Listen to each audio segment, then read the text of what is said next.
Whose house would you be like, oh my God, it's better than one of the houses I decorated? Bob? Who? Oh, Who? yes, of course.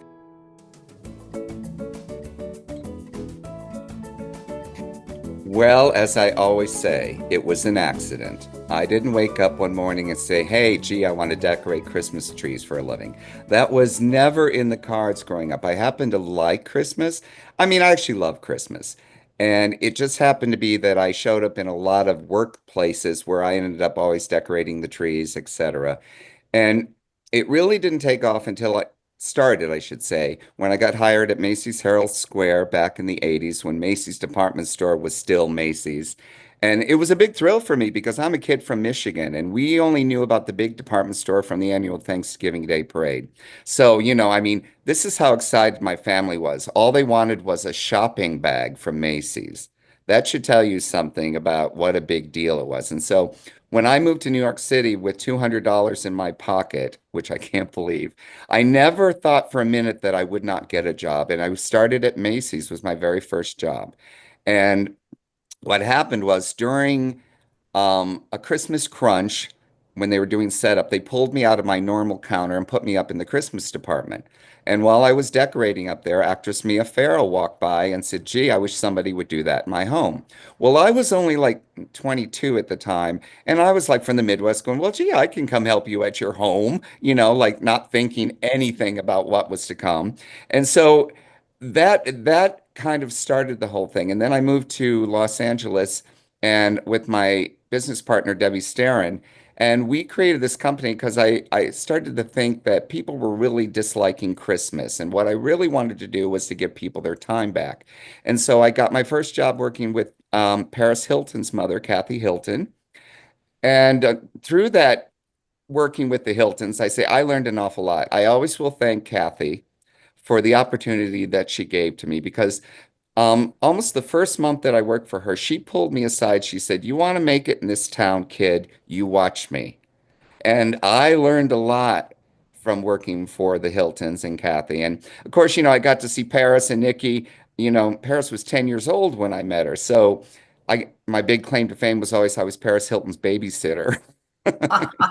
And she's still adorable. I mean, she always helps me out when I need something, and so I always will thank her for that. But Dr. Christmas came out as a result of that. And also, I always told everybody I can't sing, I don't dance very well. I had to come up with a backup plan, and I really just made it up. I have no professional Christmas training. There was not this job when I started it. I knew we had finally done something when that test they give you in high school about what careers you could possibly do. That company called me and asked me if we could put Christmas decorating added to that list of careers. And I was like, really? And from that moment on, I realized that you had to be on TV if you're going to make some money. So I just called people. I didn't know any better. And I tell everybody when you start a career, you get further by what you don't know sometimes because you don't get entrapped by the rules. And I literally called Leeza Gibbons one day because I saw her show and the receptionist thought I was a real doctor. And she put me right through to Leeza. And Lisa's on the phone, like, who is this? And I said, Bob Pranga, I'm Dr. Christmas. I'd love to be on your show. I think it would be fun. And she went, okay. And from that point on, we got a great relationship with her. And, each thing led to the next. Then we opened a prop house because I got so much Christmas stuff. And that got me involved in set decorating with the movies. And one thing kind of led to another. But it was there was nobody to follow. We started actually before Martha Stewart.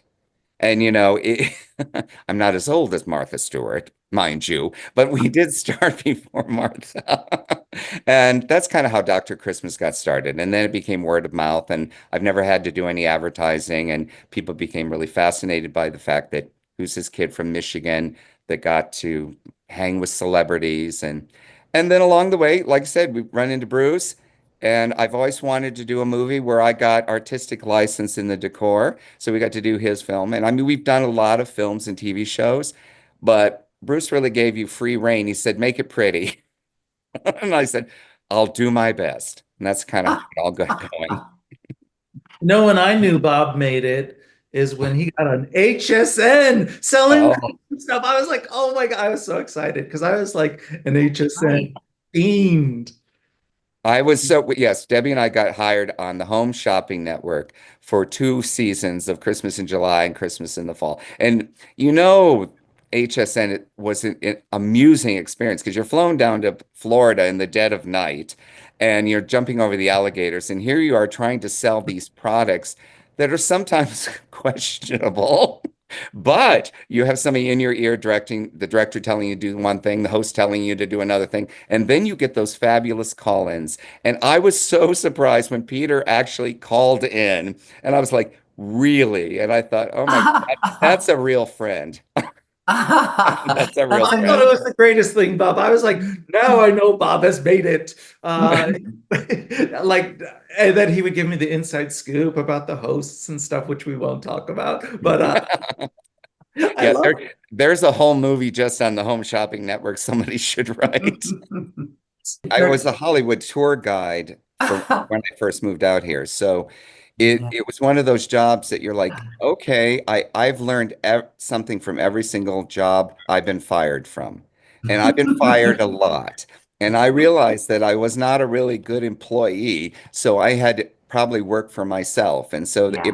it was it really was a little bit of a lot of luck, but it was also really a little bit of I went to the grocery stores and picked out all the magazines that I thought we should be in, from Better Homes and Gardens to Women's Day. And I used to send out press releases and say, hey, I'd like to be in your magazine. And I didn't have any help doing it. So it was a very, I didn't know you couldn't do that either. But we got a lot of results from it. So the Christmas thing, it just, kind of snowballed. And here we are. And I could have never thought as a child that I would have had this opportunity to meet so many great people, both in the industry. I mean, how many people get to say you sat in Beyonce's living room? Eh, who would have thought that? And, so it's been fun. Okay, let me ask you this, Bob. Hmm. From all the houses you've been to for Christmas, decorations, who rivals you the most? In beauty and talent? In all, like whose house would you be like, oh my God, it's better than one of the houses I decorated, Bob? Who? Oh, Who? yes, of course. There's a lovely, sweet little cottage in the valley. This actor, he doesn't like his name, announced because, we do sign a contract in a non-disclosure, so I can't really say it, but he has a lovely house in the valley, and his house kind of rivals Beyonce's, actually. Uh, good answer, Bob. Hmm. A little to the left, a little to the right. That's perfect.